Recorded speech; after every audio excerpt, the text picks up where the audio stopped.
मैं रात पानी पीने के लिए उठी तो मैंने देखा कि मेरे देवर और उसकी वाइफ काफ़ी अजीब हालत में मौजूद थे। मेरे देवर काफ़ी अच्छे तरीके से खेल रहे थे। मैंने खिड़की से चौंका तो मुझे साफ नजर आ रहा था। मैंने देवर को जब देखा तो मेरे जिस्म में जैसे करंट तोड़ रहा था।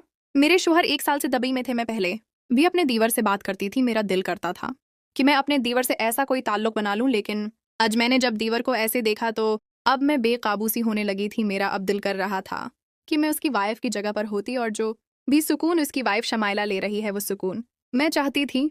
मैं तकरीबन 5 मिनट तक उन्हें देखती रही। मैं अपने कमरे में वापस आ गई।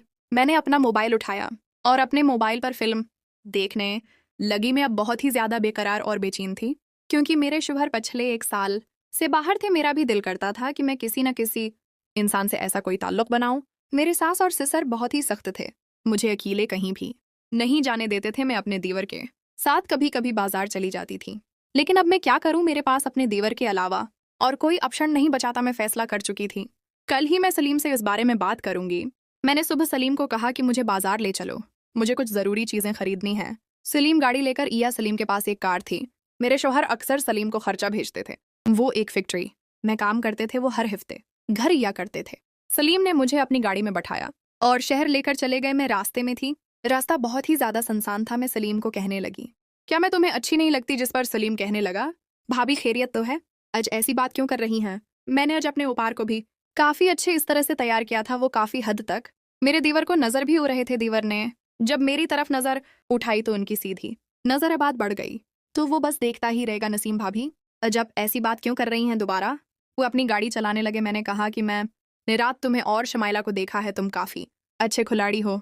तुम तो शमाइलों को हर हफ्ते आकर खुश करते हो। मुझे भी कभी खुश कर दो। जिस पर सलीम ने गाड़ी रोक दी और मेरी तरफ देख कर कहने लगे, भाभी अब ये क्या कह रही हैं? ऐसा कैसे हो सकता है? मेरा अब से ऐसा कोई ताल्लुक कैसे बन सकता है? भाई को पता चल गया तो भाई तो मुझे जान से मार देंगे। तुम्हारे भाई को कौन बताएगा?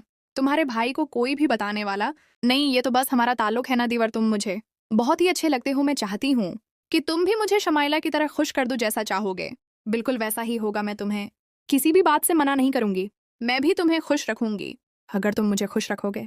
मैं अब आखिरकार जो कहना चाहती थी सलीम को कह चुकी। मुझे इस बात का डर भी था कि सलीम ये किसी को बता ना दे। मैंने अपना हाथ बढ़ाया और सलीम के हिस्से पर रख दिया। सलीम का हिस्सा खेलने के बिल्कुल काबू हो चुका था। सलीम तुम बहुत ही अच्छे हो। तुम्हारे पास जो कुछ है, बस मैं चाहती हूँ कि तुम मुझसे दोस्ती कर लो। सलीम अब काफी बेचैन सा हो गया था। अब सलीम कहने लगा, क्या अब सच कह रही हैं क्या? अब वाकई मुझसे दोस्ती करना चाहती हैं?